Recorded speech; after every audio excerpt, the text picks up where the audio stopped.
Morsi supporters say Egyptian troops opened fire on their demonstration. The military, however, says its troops were fired on first. Whatever, 51 people are now dead. It says this video shows at least some of the protesters were armed.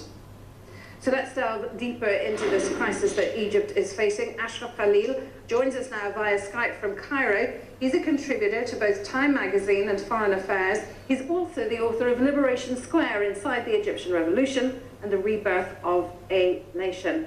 You know, just one short week ago, President Morsi was still in office. There were demonstrations in Tahrir Square, but it was a very different scenario to the one Egyptians are facing right now. Yes, it's amazing to think this has all happened in 8 days. It's the sheer twists and turns and the soaring and the plunging. It's actually kind of reminiscent of the 2011 revolution against Mubarak, just these rapid, jarring sort of shifts in momentum and shocks to the system. And what do you make of how the military is handling the situation overall, both the political and what takes place on the ground? Well, so far the military has been acting very much like they have acted in the past when these situations have happened. If you'll recall, we had 15 months under military rule after Mubarak was ousted, and there was more than one situation like this of these violent incidents against protesters, against many of the same protesters that are now on the military side, ironically. And in each case, you had this kind of wall up of information with these press conferences denying all the evidence, denying any possibility that the military may have overstepped its bounds or used disproportionate or unnecessary use of force. So it's really indicative of how complicated Egypt has become right now, is that many of the people who are backing the military's move are the same people who were screaming for greater discipline and greater oversight over the military a year and a half ago. Yeah, it really is quite an extraordinary string of events that's taking place, but the more worrying, one would think, aspect of all of this is presumably the violence on the ground while the politicians talk.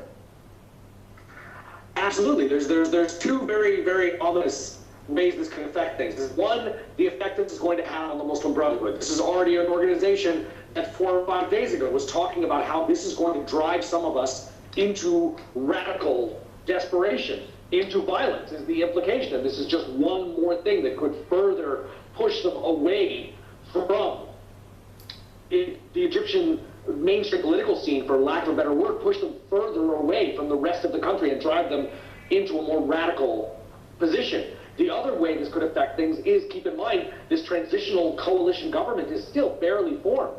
You know, it's a very fragile creation, and already there's been talk of defections in protest, of governors resigning in protest. We even had our first call for interim President Adli Mansour to step down from a political leader. It almost seems par for the course, not to be in any way flippant about what happens in Egyptian politics. But if we could go back to the Muslim Brotherhood for just a moment, do you have any sense of what kind of the thinking is now among the leadership in the Muslim Brotherhood? Are they still in shock? Is there a strategy medium to long term being developed? Are they likely to be involved again in the political process in some way? I spoke to a senior Muslim Brotherhood official earlier today, one of the few senior officials that's still running around free, and he seemed more resigned. He didn't seem angry or defiant.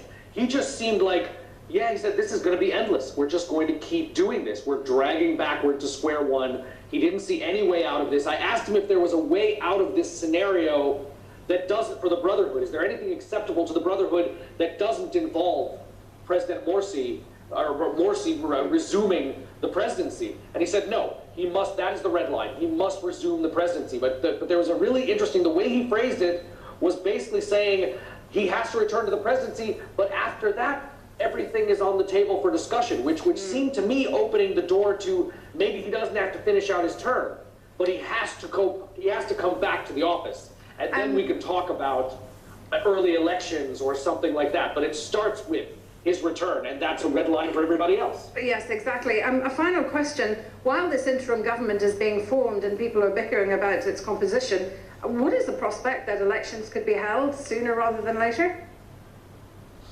Well, we're starting to get calls for, we're starting to get the shape of that timeline together. I believe the Sheikh of Al-Azhar today, the top Muslim authority in Egypt, asked for whatever transitional period to last less than 6 months. Now, the military, President Mansour, interim President Mansour, they have not offered any timelines on that, but we're starting to get from the outside people putting forth their own preferences. So we don't have any numbers yet, but they're going to have to put forward something soon. All right, and just before we go, Ashraf, just to let you know, there's something coming into us here at CNN. The US now urging Egypt's military to avoid targeting any particular political groups and its use of maximum restraint it wants in responding to the protesters, and also basically calling on the Muslim Brotherhood to refrain from violence also. That is coming from the White House into CNN. Thanks very much indeed, Ashraf Khalil, for joining us there in Cairo.